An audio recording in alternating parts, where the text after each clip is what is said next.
Welcome, everyone, to another episode of Revolution Recap. The Revs took a very big point on the road today with a 2-2 draw in Toronto. Tommy McNamara and Justin Renick scrapped up some goals to give the Revs just enough offense on a night where they were very shorthanded. And with the result, the Revs temporarily move into a playoff position while keeping TFC 4 points behind them in the table with a game in hand. I'm Greg Johnstone. Joining me is Chris Valukas. Chris, how are you doing? Greg, I'm doing fantastic. It has been far too long since I've been back on the pod. I have taken a few weeks away. I am so happy to be back. I wish we were back under 3-point circumstances, but I will be more than happy to take a point away from Toronto on the road. I think it's such a fantastic result. And doing fantastic. How about you? How you doing? I'm doing great. I think this was a pretty amazing result. I think this is week 4. Or the 4th straight game where the Revs have really surprised me and taken a pretty important result. This is a game I was not looking forward to with how hot TFC has been.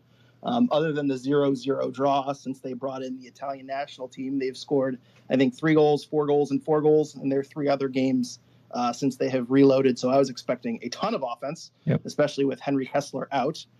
So I was not expecting this performance where not only you keep them to 2 goals, one of which being a penalty kick and the other one being a long-range blast, which I think, there's no way of saving that. You kind of force TFC into earning those goals and playing pretty solid defensively, but also scrapping together 2 goals and taking the most of your chances. I think that was a pretty good result, all things considered. So, very, very happy tonight.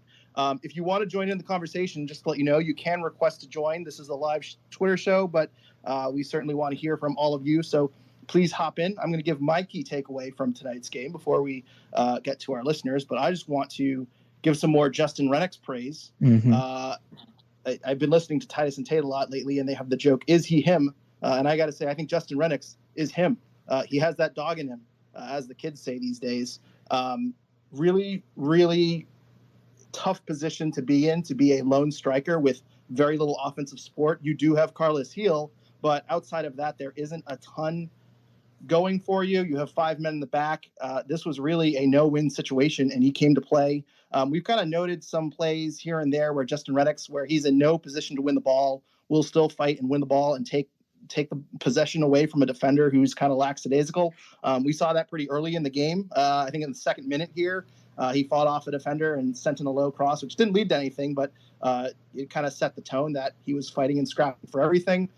Excited to see him finally get a goal. I think the goalkeeper could have done a little bit better on it, but certainly, blasted on net. Certainly was a great run that Carlos Gil was anticipating. I'm very glad to see Justin Renick's finally rewarded for this past month, which he's really kind of had a shit roll, and he's turned lemons into lemonade. Yeah, I'm really glad that you brought up Justin Renick because you kind of saw this coming over the past few weeks, especially. He's been called upon. There's no one else to really play that position right now. Frioni is dealing with whatever he's dealing with. Josie's scoring goals down in Mexico. So Justin Renick, it's his time to really step up, and I think that he's really proven that he's able to grow and just he's improved his game so much. Like I said, it's just been weeks coming to get to the performance from tonight, and hopefully it just keeps rolling as well.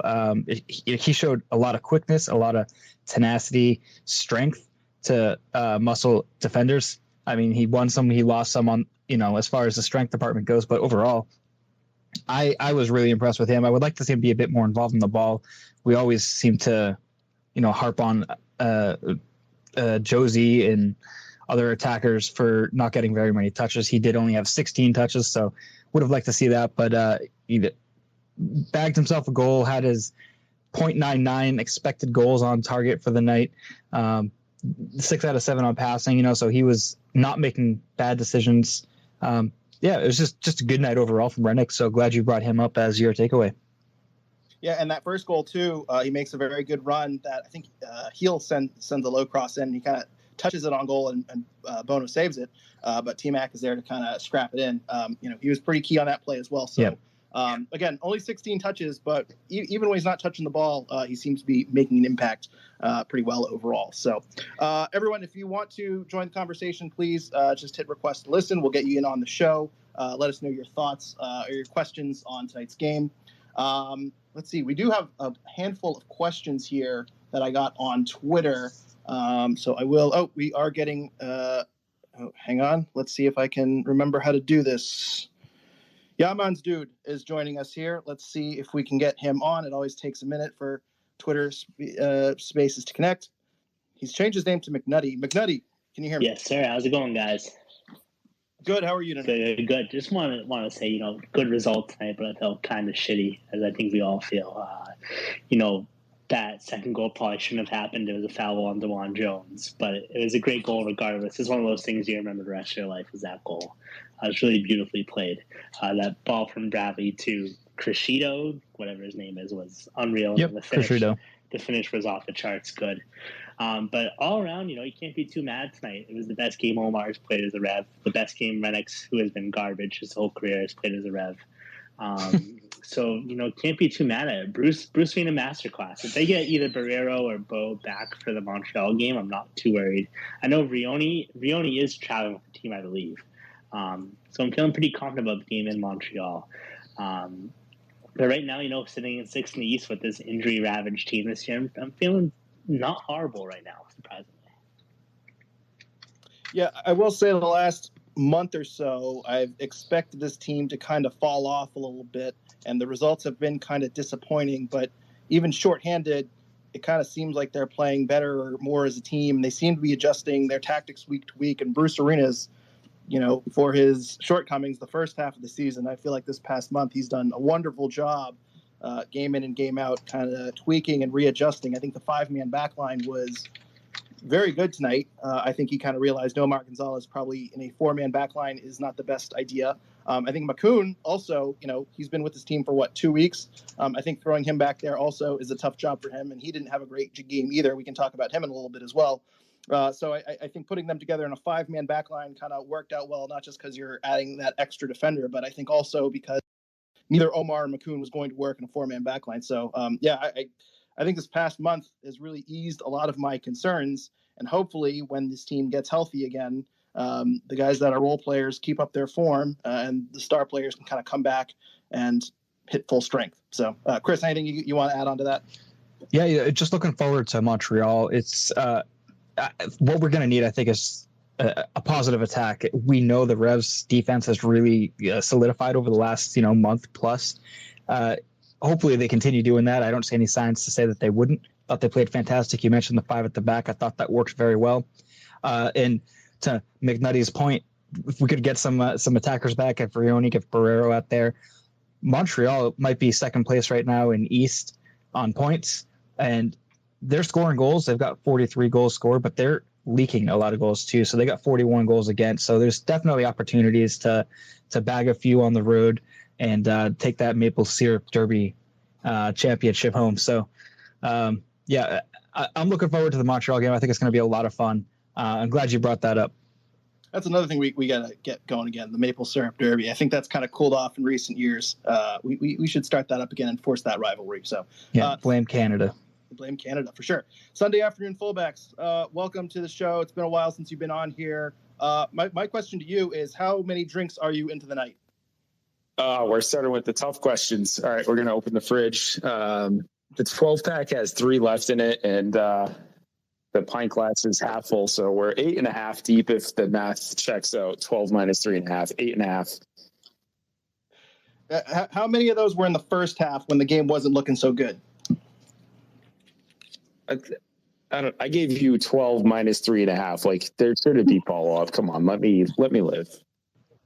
Well, okay, let's get to your question and what you want to talk about. What are your thoughts tonight, Sunday afternoon fullback? So first off, I want to reply to the previous caller, McDummy. McDummy's saying you can't be too upset about getting a point out of this.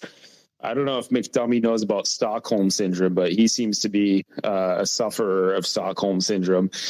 How many times are we going to watch this team give away points?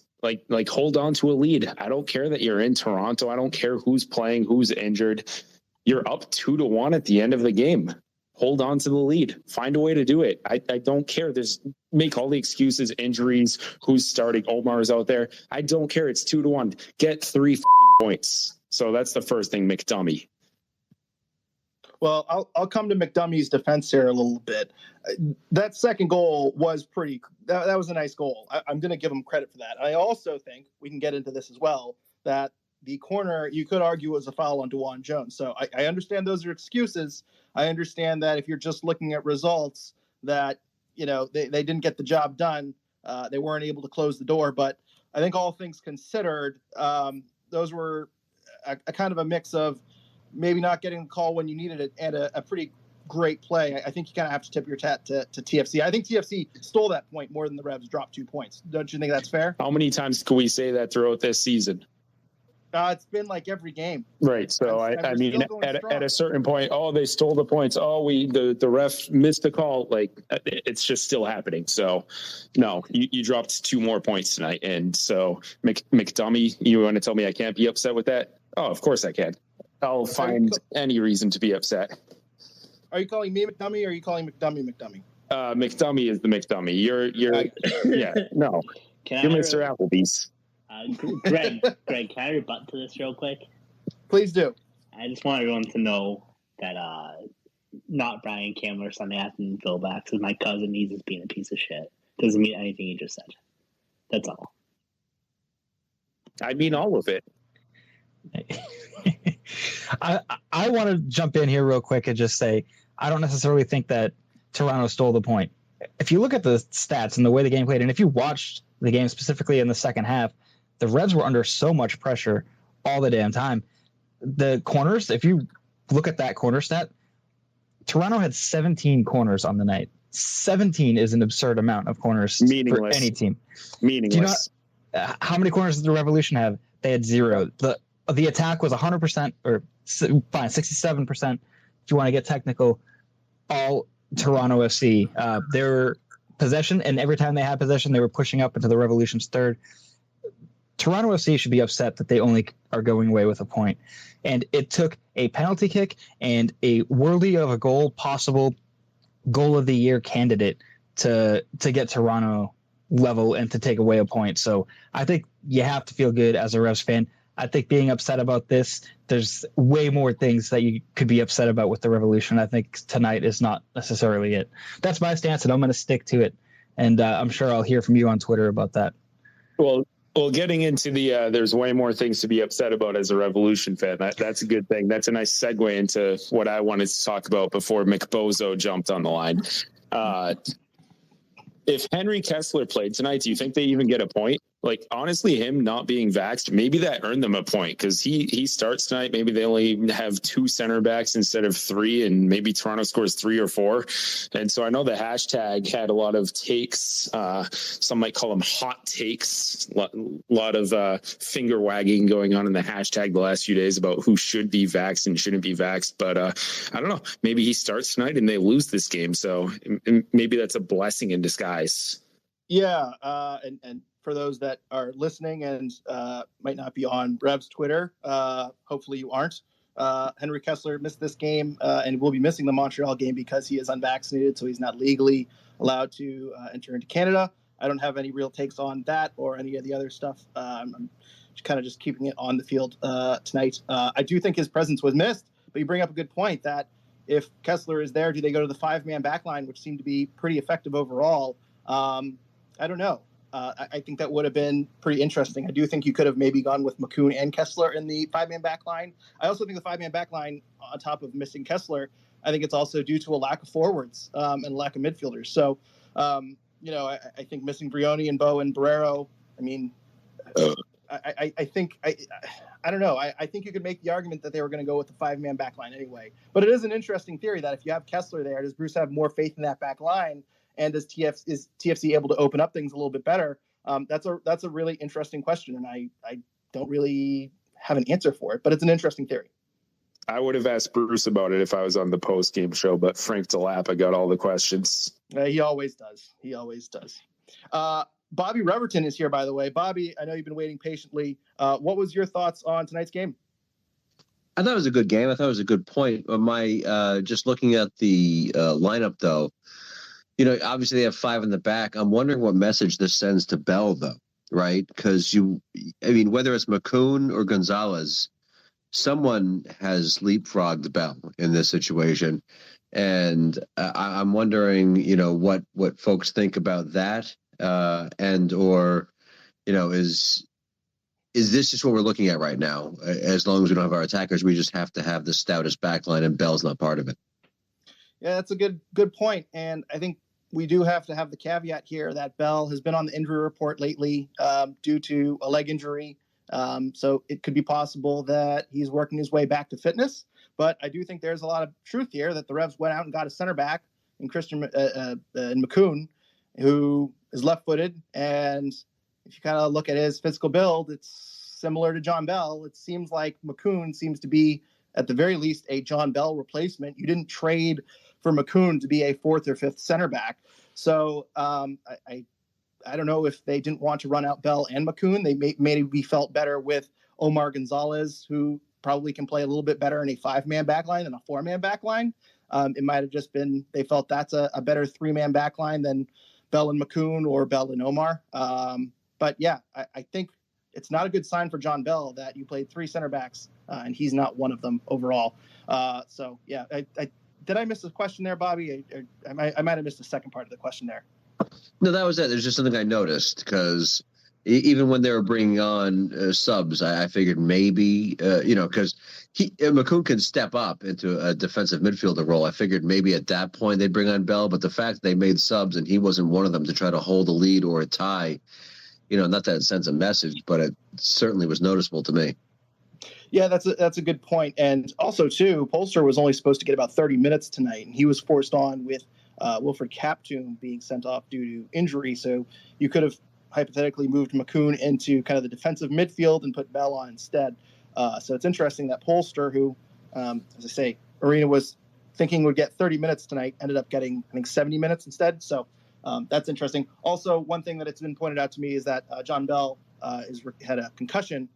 So that might have, I don't know if that's better or worse, but either way, he's been on the injury report lately. I don't think it's a good sign for John Bell, even if you take the injury part out of it. As I said a few weeks ago, when I heard about the Makoun trade, my first reaction was, does that mean John Bell is on his way out either now or in the future? And I don't think there's room for both of them on this roster long term. So let's talk about Christian Makoun, though. Not a great game from him, I'd say. Big highlight is the penalty kick in the first half, which some people felt was soft. I thought it was a pretty clear penalty kick. I don't think he really had any play on the ball whatsoever. It looks like he had his arms all over the attacker and is not in a good position either way. So did he go down easy? Maybe a little bit. But I think that's kind of a pro move where you go down when you feel a pull, and I don't know, not a great introduction to New England for Makoun.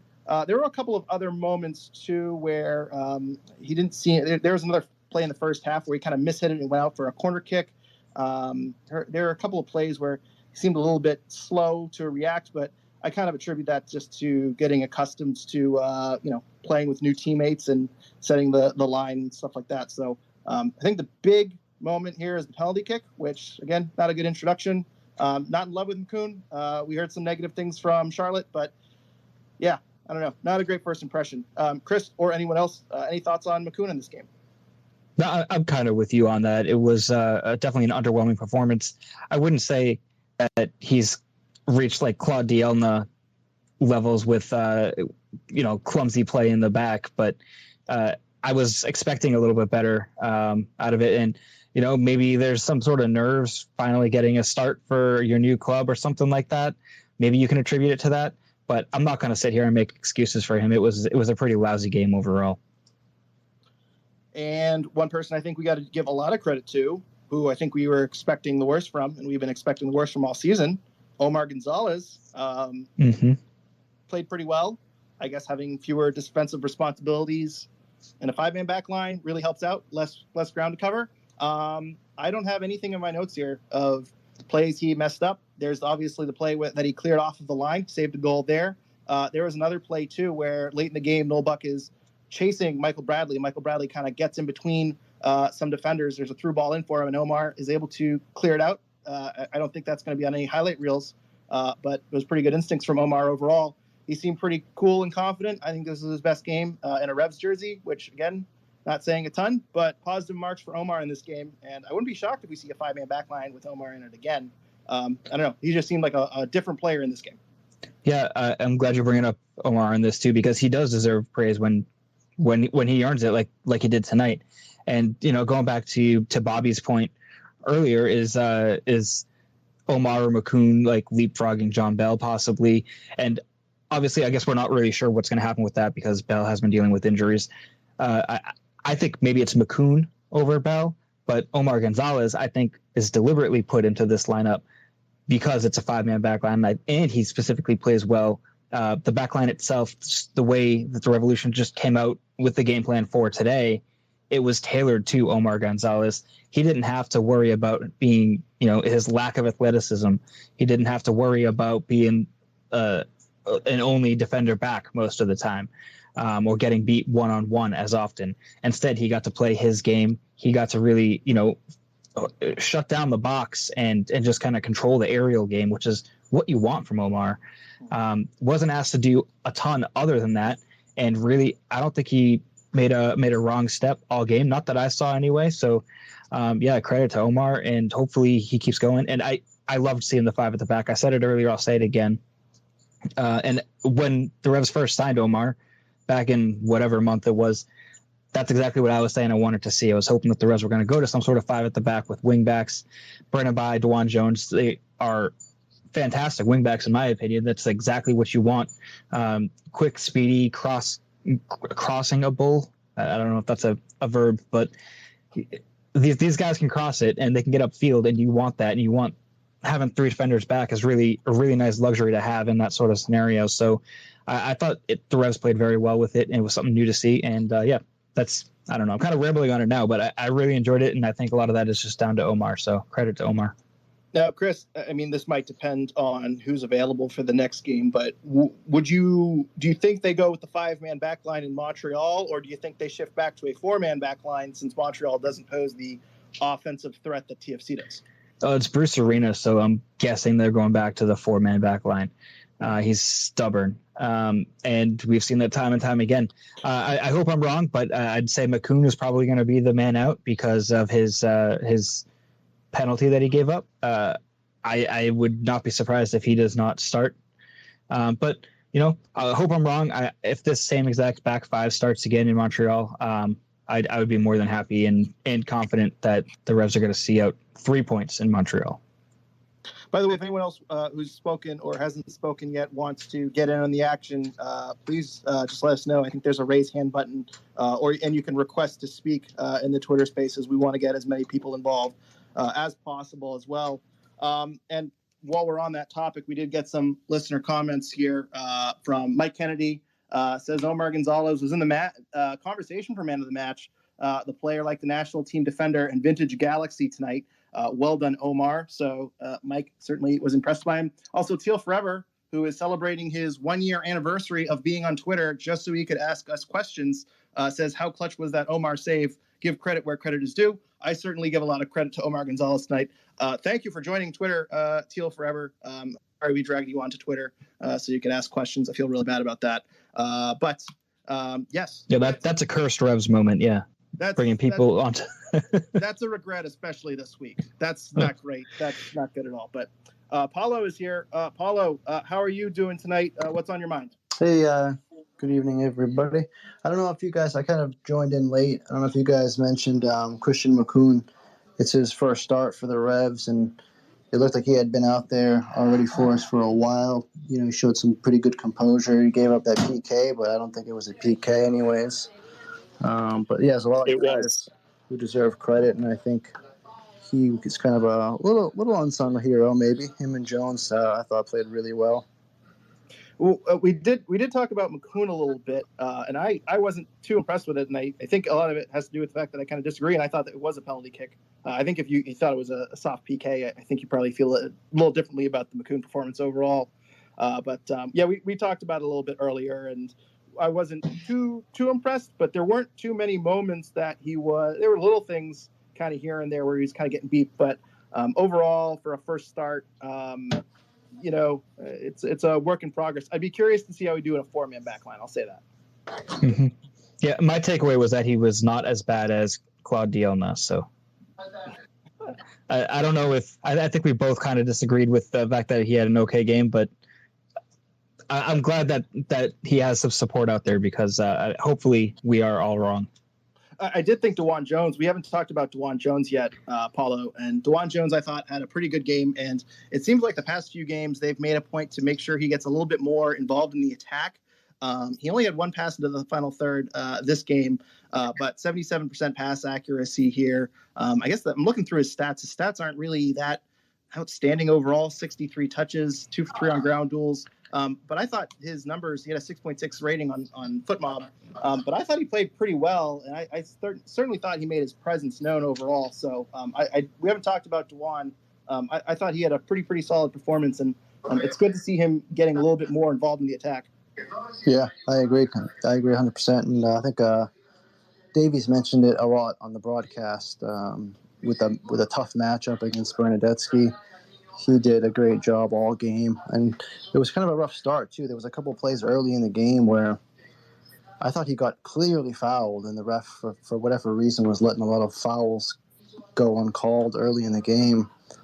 But I thought he, had good composure, didn't let anything get under his skin. Calls didn't go his way, but he just hung in there and did a great job dealing with Bernadetsky.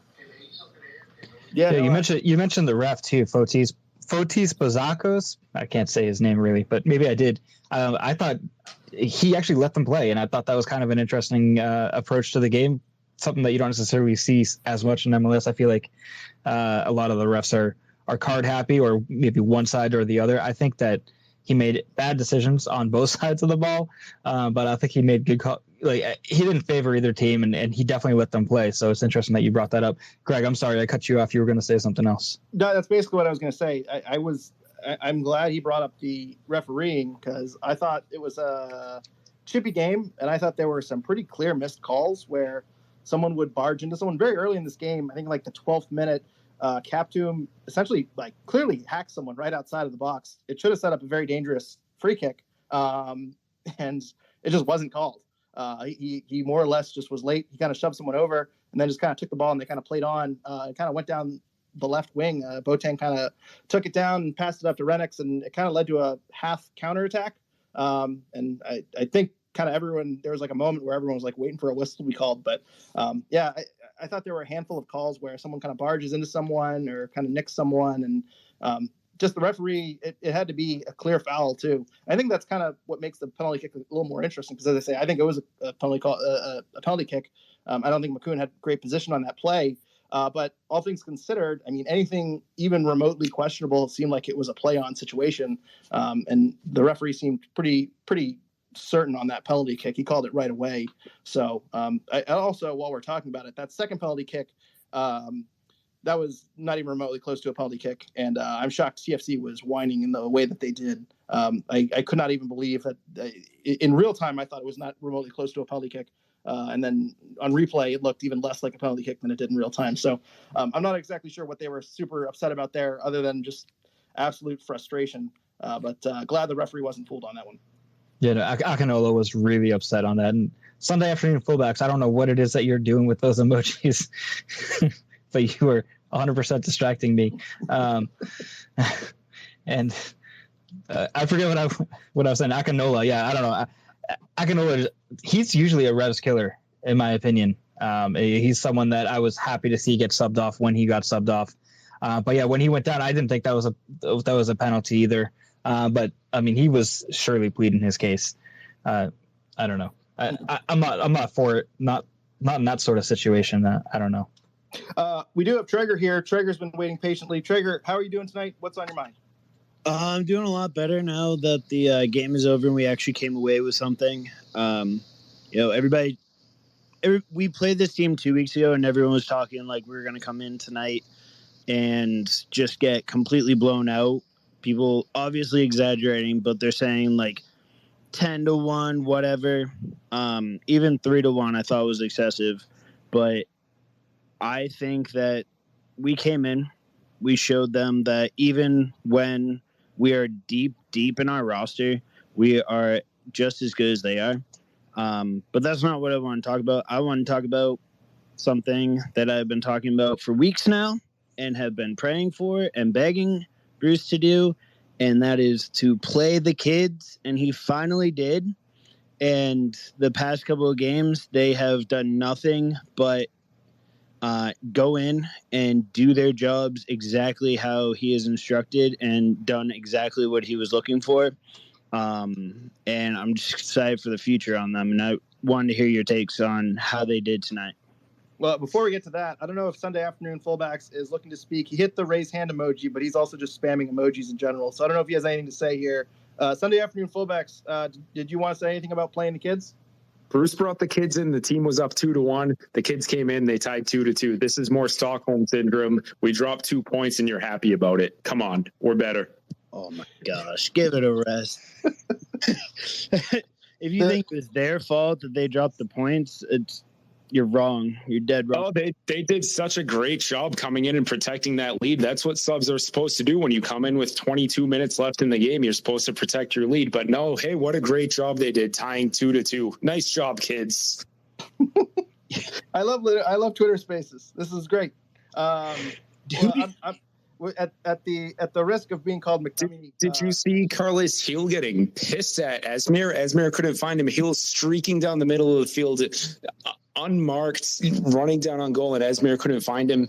Even Carlos Heel was pissed. Even Heel was pissed. But yeah, nice job, kids. Hey, you guys did it. You only lost 2 points, not all 3. Yeah, you didn't lose all 3. Way to go, kids. Nice job. Chance.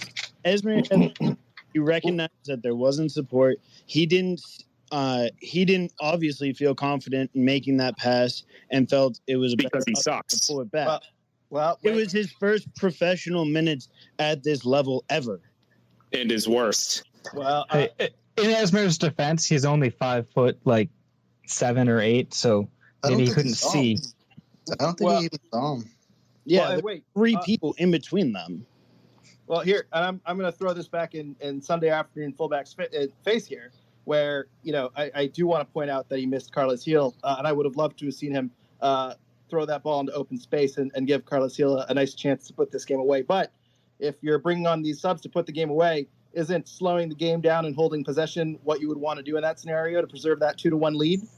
So, it could be a scenario which the young kid isn't trying to be a hero, is just kind of trying to play it safe. Couldn't I counter with that, Sunday Afternoon Fullbacks?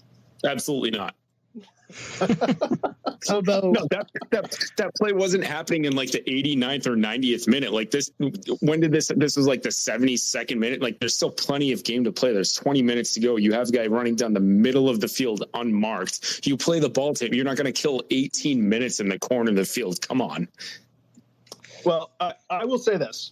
I'm not putting the goal on Esmir or Buck because I don't think they weren't defenders. No, but I am, because I'm insane. So yes, and you're 8.5 years in. But I overall, I mean, Buck did a little bit more last game than this game. I didn't really have anything in terms of notes for him other than Michael Bradley kind of had a run into the box that Buck either was a little split second to notice, but it didn't lead to anything, so I can't really get too mad about that one. Esmir, as you mentioned, the play where he's running down the side, kind of slows up, and instead of kicking it long to Carlos Heel streaking down the middle, he kind of just holds possession, which, again, I think probably he was told don't be a hero. Hang on, Greg. So the opposite happened later in the game where Heel had Esmir streaking out wide open, and he decided to pull the ball back. It was the exact same situation. Yeah, I personally missed that specific play you're talking about. I believe you. But I didn't miss it. Yeah, that did happen. But it's probably a scenario in which they're trying to hold the lead and just trying to hold possession. There's late in the game. I know this is late in the game. I think the 88th minute, there was a really nice ball won by Polster, and they could have countered. They could have played a little bit fast. Instead, they kind of just passed it around midfield, sent it back to the back line, swung it side to side, kicked it back to Petrovic. I think they took like a full minute off the clock. So, I think the Revs knew going into this game, they probably started bunkering a little bit sooner than they needed to be honest with you. They probably got that second goal and said, okay, let's try to hold this off. I wouldn't be shocked if Esmir and Buck were given the instructions of, hey, you're fresh legs. That's all we're expecting you to do. Just run balls down and don't do anything stupid with it. So I don't know. I struggle to criticize them too much. Were they super impactful? No. But I don't know. They were we're kind of splitting hairs in terms of criticizing them. So Traeger, you got your hand up. What's up? So you just kind of touched on it. This happened at the beginning of the season where Bruce went into the Pumas game, the second leg, and he had the quote of, "We don't need to score, they do," and they just parked the bus. And I think all throughout the season, we've seen that, like touching on what Sunday Afternoon Fullback said, like that's when we're giving up points, is when we decide we're just going to sit back and we don't have to score, they do. And I think that mentality completely shifts the game, because I felt like we were in control, or not necessarily in control, but we had a good take on the game before we just got that second goal and decided to just sit back. Mm-hmm. And I'd like to see this team really have the mentality of staying on that front foot rather than sitting back and giving the other team as much possession as possible and as many chances as possible. We got a couple of hands here, but before I can I step in here? Wait, I'm sorry. I just want to say, like, shut up, McDummy. Wait! Don't make me mute you all. I have a. Hang on. I have a follow-up question here that's relevant, and I've just muted everyone because I just realized I have that power. But we did get a question from Robert, who said, "Would it have been better to let Ema and Renix finish the game and possibly get 3 points, and bring in, save Esmir and Buck for Montreal?" I think this was a matter of saving Renix because he's really your only striker, and saving Ema because I think giving him 90 minutes back-to-back games and then having him run out there in Montreal, third game in 8 games, probably isn't the best idea. So I think Bruce is also managing minutes a little bit, but it does bring the question of whether or not, you should have kept Ema and Renixon. Sunday Afternoon Fullbacks, I think you can unmute yourself. What are your thoughts on that? Well, yeah, Traeger called me out, so I got to respond to Traeger's question.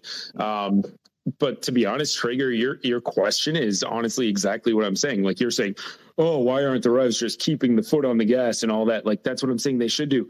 Esmir should have been able to play the ball to heel instead of trying to hold up at the middle of the field and kill time for 20 minutes. Like, yeah, you're saying exactly the same thing that I'm saying the Revs should have been trying to do, trying to attack and get the third goal with 20 minutes to play. You should be going for another goal at that point. And you're saying, oh, no, we can't question the effort of these 17-year-old guys. I don't care how old you are. You're playing for the Revs, man.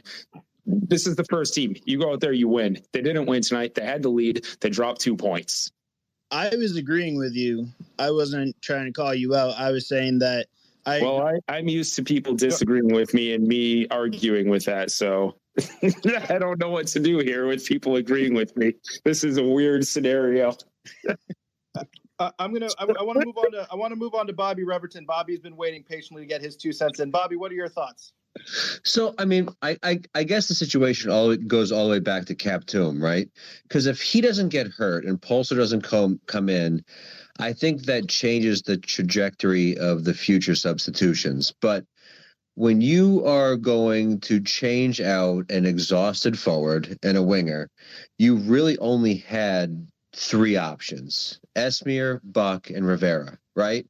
And Esmir and Buck are, I think, objectively better in possession than Rivera, who's sort of just more athletic than those 2 guys. So I'm not sure with the men that they had on the field and on the bench what else they could do. And to go to the Gonzalez situation, and this is sort of now 10 minutes ago, yes, I think Gonzalez is a very good defender when he's part of a 5-man back line and is coded in 2 central defensive midfielders. Like, other than that, and sure, he was big when he had to be, but he had so much cover that it's hard for me to say that he himself was individually good. And lastly, I just got to say, we've been in this space for a period of time now. The fact that no one's mentioned Petrovic, I mean, he is unbelievable. Like, not just with the saves that he makes, but with the absolute confidence that he controls that box with.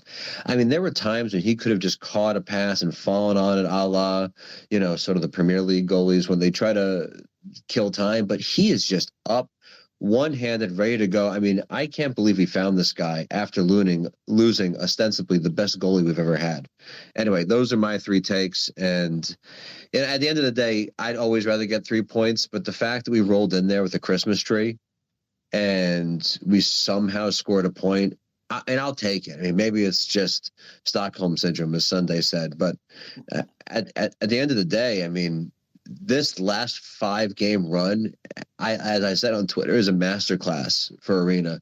He's been playing with nothing, with the bottom of the barrel of what we currently have, and we came out with 9 points. I'm not sure we can ask for more than that right now. No, all very good points. And, I want to talk about Petrovic, too. Another great game. I mean, 2 goals conceded, but I don't think you could really blame him for either. Another week where he I could blame him. I'll blame him. Well, either way, I just wanted to give props to Petrovic, even if it's not unanimous. And it's a good point by Bobby that, we've made it through this entire podcast without mentioning him. It's been a long time. You know what else we've gone through this podcast without mentioning? Golasso Kits. Golasso Kits. Their mission is to bring unique vintage jerseys to your home with a catalog of jerseys, jackets, scarves, and more from clubs and national teams from over 80 countries in the world. They have United States men's national team merch. They have Revs merch. They have merch from your favorite European club that you support from afar, and they do it with competitive prices. And with promo code RevsRecap, you can save 15% off your order. You don't see those types of deals anywhere these days, not in this economy. So check out GolassoKits.com for their full selection. Make sure you follow them at Golasso Kits on Twitter and Golasso Kits on Instagram for updates on their new inventory. And when you find something you like, use promo code RevsRecap to save 15% off your order. That is promo code RevsRecap at 15% off your order at GolassoKits.com. Links and code are in the show notes. McNutty, I've been pushing you off for a while. You wanted to jump into that debate like 10 minutes ago. Do you have anything you wanted to say? Yeah, I don't remember my point anymore, so keep it moving, boys. We'll keep it moving. Keep it moving. Either you're going to disagree with Sunday afternoon fullbacks, I'm sure, in some way, shape, or form. And also, too, I was going to disagree with Traeger. I forget what about. Oh, that's all. Well, I think it was about the Revs. You're going to disagree with him about the Revs game tonight. Yeah, I was saying how the Revs should stay on their front foot rather than parking the bus. Oh, yep, that sparked it right now. I think the reason they got points tonight is because they spent a lot of the game, most of the first half even, parking the bus. And I think that's a big reason they got points tonight was men behind the ball playing smart defense. So I don't agree with that. I think the game plan tonight and how it was executed was parking the bus for the most part. I think that worked. Specifically, do you think it was a good idea to take off Justin Redix, or do you think you keep him up there 90? Because I think one thing that was noticeable was Esmir was not doing the things Justin was doing in terms of pushing. I think there was a noticeable drop off in terms of winning the ball in the attacking half and holding possession in the second half when you subbed off Redix for Esmir. So what do you think of that, McNutty? No, I think that's fair criticism, but I think the game plan the whole time was to park the bus. I think that's a bit of a broad statement today, but that's what cost them the game. If it was more specific around that substitution, I might agree. I still don't think I agree a lot because once again, the second goal was just like a absolute world-class goal that I don't think anything could have stopped besides the right call to make a foul beforehand on Larea, grabbing Dewan's shoulder. Mm-hmm. There's a free goal by a player who makes basically as much as the whole Revs roster, and you just got to write off to that at the end of the day. I don't think parking the bus was the issue tonight. Traeger, I see your hand raised. What are your thoughts here? Just on Rennick, I thought that he was completely spent. He looked spent kind of in the first half. He just looked exhausted out there. And he was given everything that he had. He hasn't had many days off. He's playing as many minutes as he has ever played. And I think it was either way, it was the right decision to pull him because I just don't think he had the legs left in him. And if we want to run him out again for Montreal, then giving him the rest was the right decision. And Bruce mentioned in the postgame that Esmir was playing out of position. So I don't know if he's ever had that responsibility to be a hold-up forward before. So, I mean, in my view, obviously he's going to do something. But when he did recognize after the first few times up the field, when he did recognize that he should be holding it up and doing a better job, I felt like he made that adjustment. Sunday afternoon fullbacks, you got your hand raised. I'm sure you're going to say something very entertaining. What's up? Just in terms of fairness, there have been people who have been questioned on tonight's episode about their sobriety levels, and McDummy hasn't been questioned yet. So, McDummy, how many beers have you had tonight? Count right now. I am on number 11. Ooh, he's got you beat, Sunday afternoon fullbacks. Yeah. Well, that was at the beginning of the pod. Mm-hmm. And I have to work tomorrow. He doesn't. He's unemployed for the summer. I think this is going to lead to a Twitter Spaces drinking contest between the two of you. Beer for beer, shot for shot. We're going to have to get that going later this year. It certainly seems like a rivalry is brewing here. Sponsored by Applebee's. First one to die is the responsibility of Revs Recap. Way to go. You did it. I mean, you're not a real podcast until you've caused a death. So, that's certainly on our bucket list. So, where were we? Boy, Chris, you still here, by the way? Stakes have been raised. Yes, I'm still here. Yeah. Let's see. What else do we have to talk about here? I was a little bit surprised that Rivera did not come into this game. Bobby kind of mentioned it, though. I don't know if really this game called for him at all a little bit. And we weren't too impressed with him in the last game, so I guess I can't say I'm super, super impressed. And just to kind of touch on another thing, you could have played Spalding kind of down the left wing. They opted not to do that again. I don't think they have a lot of faith in Spalding to do a ton in an attacking role, which we've seen a little bit in Revs too. So I just wanted to kind of note that as well. Also, I wanted to ask, I don't know, maybe it was just me, but I kind of felt like Emmanuel Boateng was kind of off this game. There seemed to be a lot of one-on-ones that he normally would win the foot race for, and he didn't. There seemed to be a lot of times where he just wasn't finding the space or being given the ball in the space or taking the cross when you think he normally would. It just kind of felt like he was almost invisible in this game. He felt like Sebastian the Jet or something. It was a weird game, I think, for him, and maybe that's just me, my perspective, because I definitely had a lot of distractions going on while I was watching the game. So I could be wrong, but I thought that this might have been one of his poorest performances, I think, for the Revs, and maybe this is something going back to I always liked seeing Emma Boateng being the super sub, and I think he fits that role better than any other player that comes off the top of my head. He brings so much athleticism and so much speed and quickness, and he plays so direct. That's so great to have coming off the bench in the 60th, 70th minute, something like that. And it doesn't seem to really cater to his game so much when he's starting and going 70 minutes. Chris, I do have a stat I was going to bring up. I do think I don't think he was bad, but he wasn't very effective. In his 68 minutes tonight, how many touches do you think he had? I'm looking at it, so I'm not going to answer that. Cheating. Spoiler for everyone else. It was 15 touches. So Bobby Reverton has his hand raised. Bobby, what's your thoughts? I think Boateng is good in a role where the rest of the team is playing offense. I mean, there's a lot of conversation about whether or not they should have parked the bus. I mean, they showed up to the stadium with a bus. And I don't think there's anything more difficult in soccer than changing from a bus into a race car, right? I mean, so there's only so much they could have done in my job today.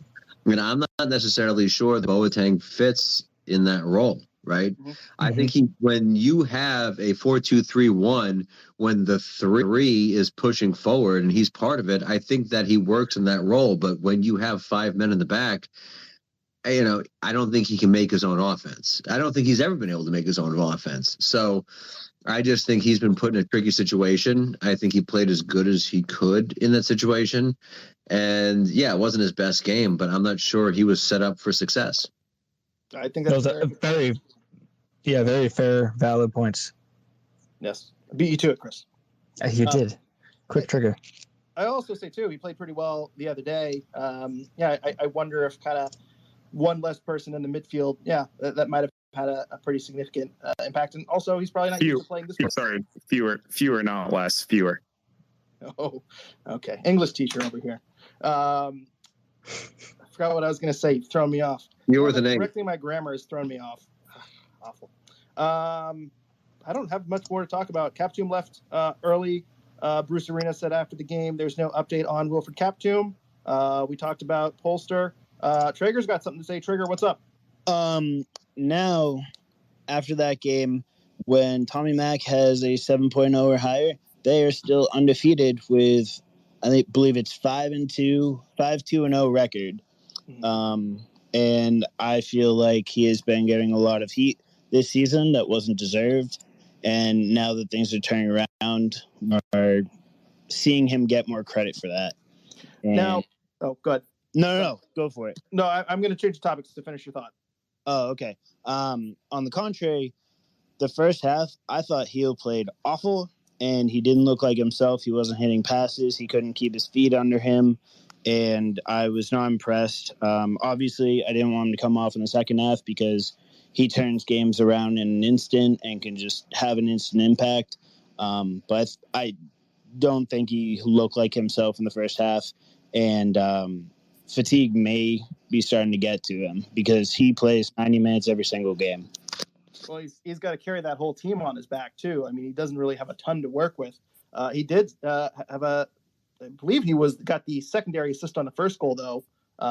The ball to Renix, if I remember correctly. I might be misremembering that. And he did have the assist on the second goal, perfectly leading it in. So I do think Carlos Heel had his moments, but I'm sure going from Dylan Barrero and Gustavo Bo and Adam Buxa and Tejan Buchanan to Justin Renix, Ima Boateng, and Tommy McNamara, it's a lot harder to create with the downgrade in weapons. Although I probably shouldn't slander Tommy McNamara because, as you said, another great performance from him. We haven't talked about him tonight. I thought he played well, and I don't want to take credit, but I'm pretty confident that this turnaround in Tommy McNamara that we're seeing this season, you can attribute it specifically to Sean forgetting to talk about Tommy McNamara signing his contract extension. Did Tommy McNamara use that as motivation to turn his season around? I say yes. So is this podcast responsible for Tommy McNamara's turnaround in play and the points that the Revs have gained over the past few weeks? I don't think we have proof, but you can't say no. I don't know what you're getting at, Craig, but I had a quick stat. Carlos Heel had 1 assist officially on the night. I won't lie, Chris. There was going to be a long pause. I was expecting you to say something, so I'm glad you chimed in. I do think before I went off on my kind of mini tangent, Bobby was going to say something there too. And by the way, if anyone who hasn't spoken yet, if you would like to speak and give your take on tonight's game, or if you have any thoughts, please raise your hand. We'll get you into the game. We're probably going to go about another 10 minutes. We'll wrap up at 11. It is a school night for us. So I will, as I say, probably about 10 we'll wrap, or not 10, 11 we'll wrap it up. But Bobby, what are your thoughts here? So just to talk about, you almost forget that Carlos Heel is on this team because he is the heart and soul of the team, right? I mean, he is surrounded week to week with just like random dudes, to be honest with you. And I mean, I know that Taylor Twellman is the best, right, because of his stats and everything, but Carlos Heel is the most talented player I've ever seen in this uniform. And even when he had a game like today where it wasn't his best, you just know that he's going to connect the dots. And, we are very blessed to have this guy on our team. I can't believe it. Like, he's so good. And I know there's a lot of conversation on Rev's Twitter about his brother and whether he's worth it or not. Like, honestly, if he's 1/5 of Carlos and we can get him for 1/5 of the price, like, let's go.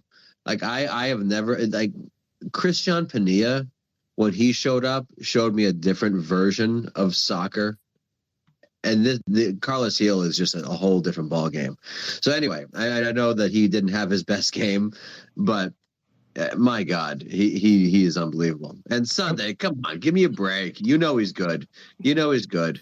I love that we're getting Christian Pania throwbacks, and I was bringing up Claude Dielna earlier, getting all the former Revs going. Mm-hmm. And to Carlos Heel's point, though, he's playing fantastic again this season. It's another, I don't know about another quiet year, but a much more quieter year as far as profile goes compared to what he did last year. Obviously, leading the MVP race, ran away with it, essentially won it halfway through the season.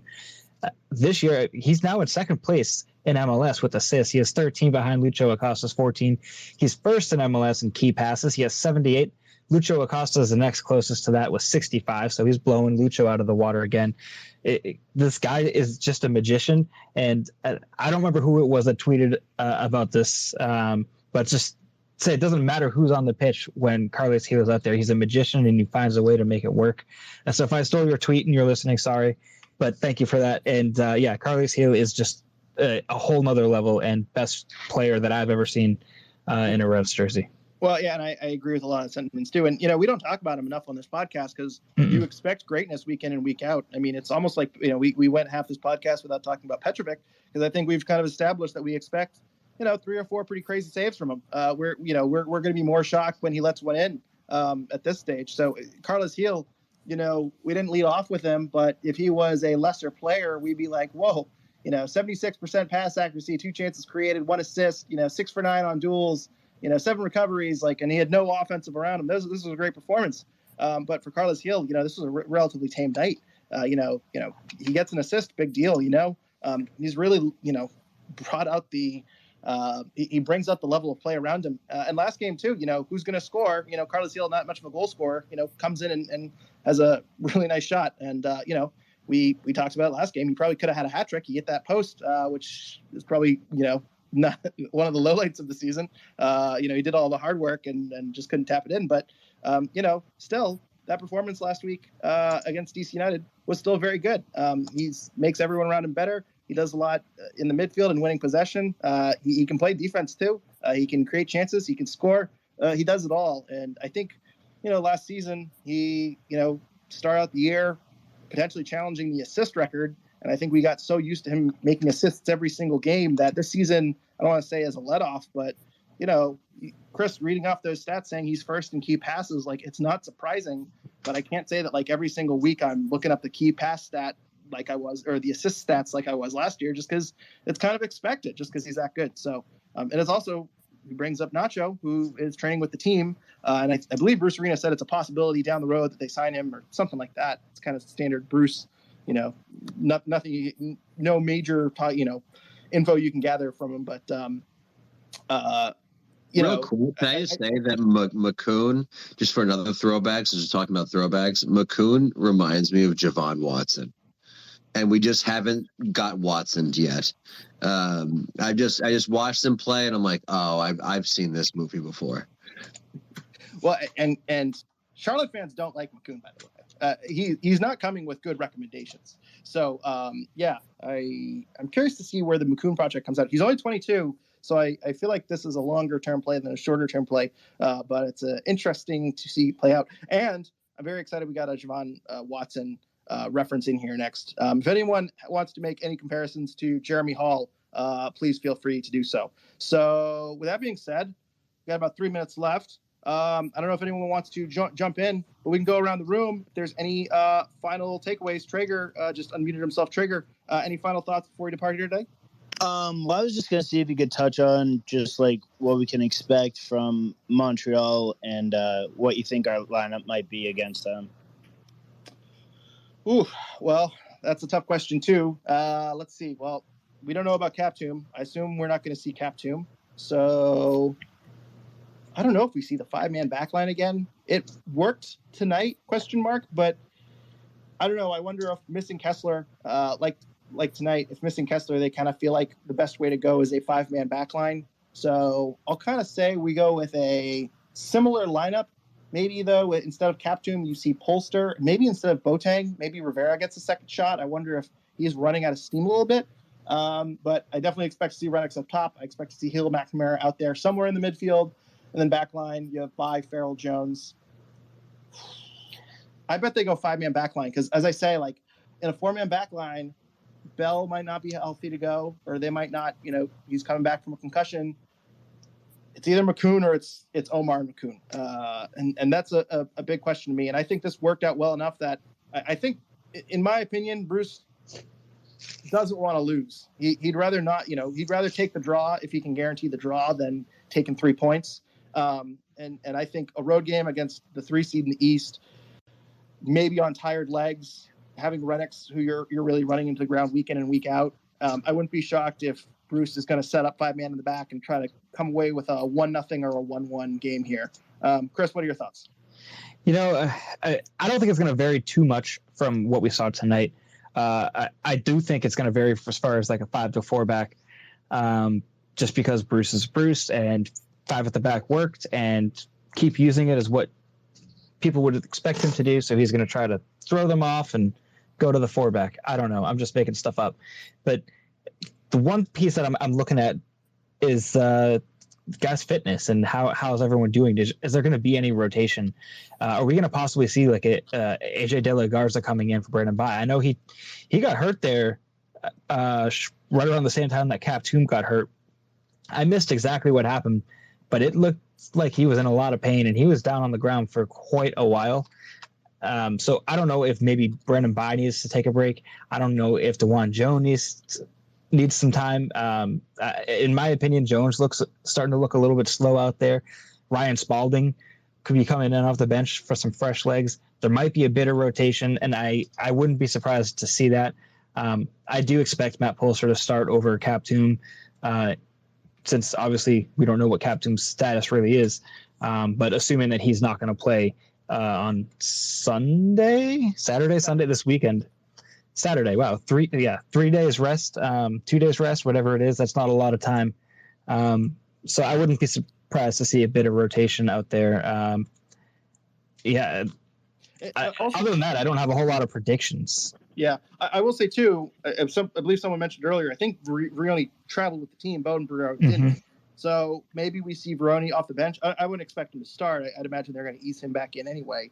But I wonder if instead of going no striker or no center forward like you did tonight and bring on Mir, if we get to see Vrioni with a 20, 30-minute cameo here.